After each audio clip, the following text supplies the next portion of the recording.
guys, this is my paper bag book. It is a sketchbook that I made out of paper bags.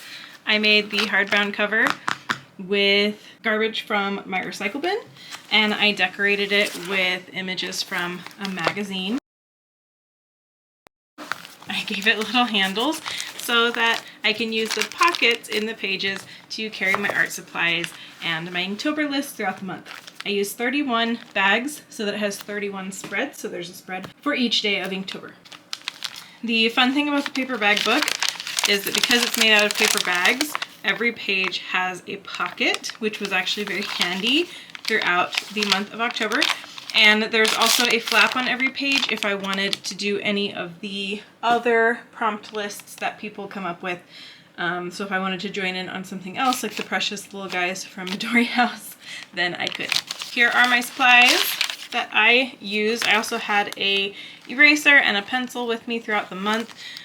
This is a Bimoji brush pen. It's what I used the majority of the month. And I also used these Pigma felt tip brush style pens. And I was able to keep this printed list of the Inktober prompts with me throughout the whole month. Let's go ahead and go through and check out all of the artwork that I made. Day one was backpack. So I drew, I'm going on an adventure from The Hobbit.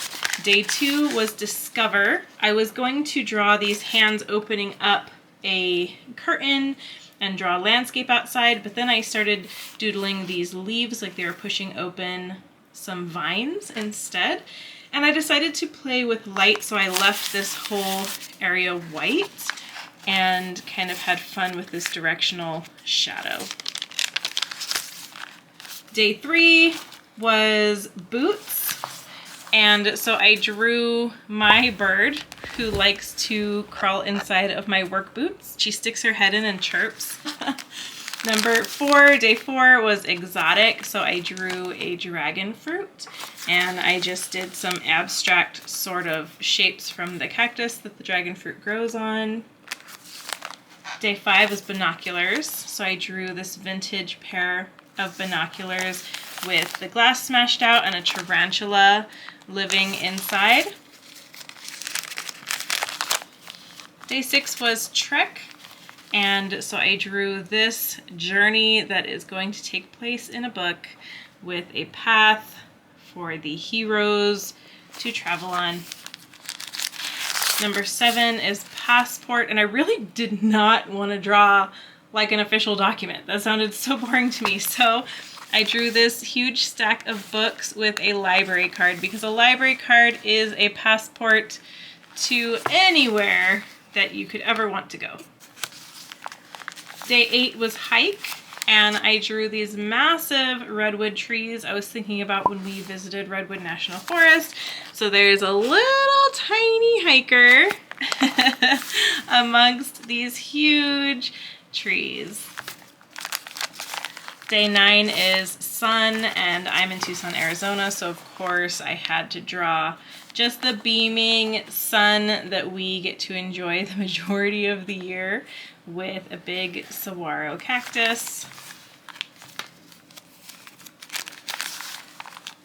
Day 10 was nomadic. For this one, this is one of my favorite photographs my brother ever took when he was living in his bus, living the nomad life, traveling around in his old vintage Volkswagen. Day 11 was snacks, and I was very busy that day, and so I just really quickly sketched this pretzel. I am gluten-free now, and I miss them a lot, so I just drew a pretzel. Day 12 was remote, so I drew this remote Arizona landscape with a little teeny tiny Jeep down there, driving and kicking up some dust as it goes along. Day 13 is horizon, and I've always thought about the horizon as a flat line, but the horizon is just whatever separates the land from the sky. So there's my horizon. Day 14 was Rome, And roam to me just sounds like wandering, meandering, taking your time. And so I drew this hiker who has decided to sit down and take in the view. There's mountains, forest, lake, and then the big rock that she's climbed up on to enjoy the view while she roams. Day 15 was guidebook, and there was only one guidebook that I wanted to draw, so I drew The Hitchhiker's Guide to the Galaxy with "Don't Panic" written in big friendly letters. Day 16 was grungy. This was from a photograph that I took on that day of my daughter in her torn up jeans and her boots, and I had so much fun using the texture of the paper bags to create that grungy, dirty look.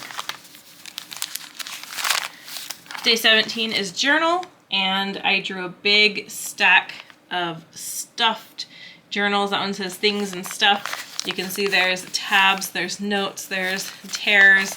They're bursting at the seams. This one is bound because it is so full.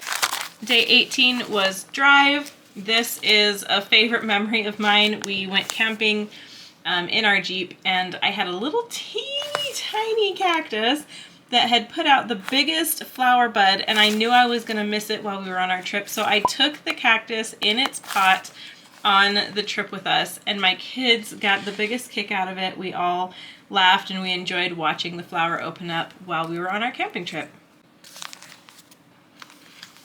Day 19 is ridge. I love drawing mountains, and I love driving or hiking along a ridge line. And so I just drew this beautiful ridge. Day 20 was Uncharted, and you can see on this day I started really running out of ink in my marker. And this is a very loose sketch of that hilarious scene in the movie Uncharted, which involves old ships and helicopters, and I'm not gonna ruin it for you if you are wanting to watch that movie, but it's like one of those magnificent cinematic moments that just really made me laugh out loud, and so that is what I drew for Uncharted. Day 21, you can see that my ink was still really running out. I was trying to fill it and it just wasn't working very well. But day 21 was rhinoceros, and so I just drew this rhinoceros with a great big horn, and I used again the texture of the paper bag book to create the texture on the skin. Day 22 is camp, and you can see at this point that my other markers were running out of ink. I was really struggling at this point, and I really needed to go to the store to just buy new markers.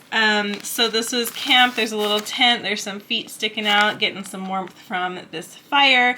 And I used the markers that were running out of ink to create some shadow. Day 23 was rust, and this is the day that I finally went to the store to get more markers, because you could see how much I was struggling to just do anything for this one. But this is a rusty anchor at the bottom of the ocean. I went back in later with a pen just trying to give it more definition before I was able to go to the store and get new markers. Day 24 is expedition, and you can see that day 24 I had brand new, beautiful, unused markers. The ink actually existed. So this is the Grand Canyon. I have rafted down the Grand Canyon through the rapids in the Colorado River with the incredible canyon up on both sides. It's really amazing. And this last February I took my family to the Grand Canyon, and they had a replica of the boats that some people used when they started mapping out all the rapids and exploring the river. And so I drew that. Number 25 is Scarecrow. I was like, what does this have to do with this very themed, amazing list of prompts? But whatever. I didn't really want to draw a Scarecrow, but I ended up having a lot of fun just making some fun shadows and texture for the fabric, and then I decided to put him in a field of sunflowers. And I used one of my old dyeing markers to create the shadow on his face. I gave him a little pumpkin head. There's my scarecrow. Day 26 is camera, and I drew this really amazing hand. Sometimes hands are so hard, and sometimes you just really nail it. And this one was a little bit difficult, but I feel like I made this hand really well. I was very happy with myself. I drew the little aperture inside of the lens, and then started overthinking technically how big does an aperture, what kind of lens was it, and I started going down a rabbit hole. And I was like, Serena, this is just a sketch. Will you chill out? And so anyways, there's some hands holding a camera that I am very proud of. 27 is road. This is my favorite road in Tucson that I drew. It goes through the Saguaro National Park West, and it also goes through a place called Gates Pass, which is this incredible road that drives up this little mountain line and then pops over the other side, and you go down a cliffside. But it's the most amazing place to go see the sunset, and there's saguaros everywhere. It's very windy. It's very fun to drive. A lot of people are afraid to drive it, but I enjoy it a lot, and so there it is. 28 is Jumbo. I made a ginormous version of my Sonorox out of clay this month, and I made a jumbo version, and so that is what I drew, my big Sonorox. They're inspired by the Koroks from The Legend of Zelda, but they have prickly pear pads for faces and rough mesquite bark for their bodies because they are from the Sonoran Desert, thus Sonorox. Number 29 is Navigator. This is a well witcher. If you don't know about well witching, they hold a stick, they walk around, and when the stick points down, that means that there's water. And it's, I don't know if it's real or not, or science, but my grandfather-in-law, he is like apparently a really incredible well witcher. He's had a lot of wells dug, and he's nailed it every single time, and he just uses a stick like this. And so I just think that's really interesting and fascinating. Number 30, day 30, was violin, and I was really dreading this one because I get like overly technical, and then I don't want to do it because I don't know, I get stressed out about making the strings straight and all this stuff, and I just wanted to sit down and sketch. So I just did the head of the violin with the curves and the shapes and the knobs, and the strings were not having to be so technical that way. And the last day is 31, Landmark. This is San Javier. It is a famous landmark in Tucson where I grew up, just a few minutes away. And my favorite photograph of San Javier was taken during a monsoon, and all the sky around it was all dark with heavy rain clouds, and so that's why I drew it all dark, because I just love that photograph so much. So that is my 31 days of Inktober in my paper bag book. I hope you enjoyed the walkthrough. Bye!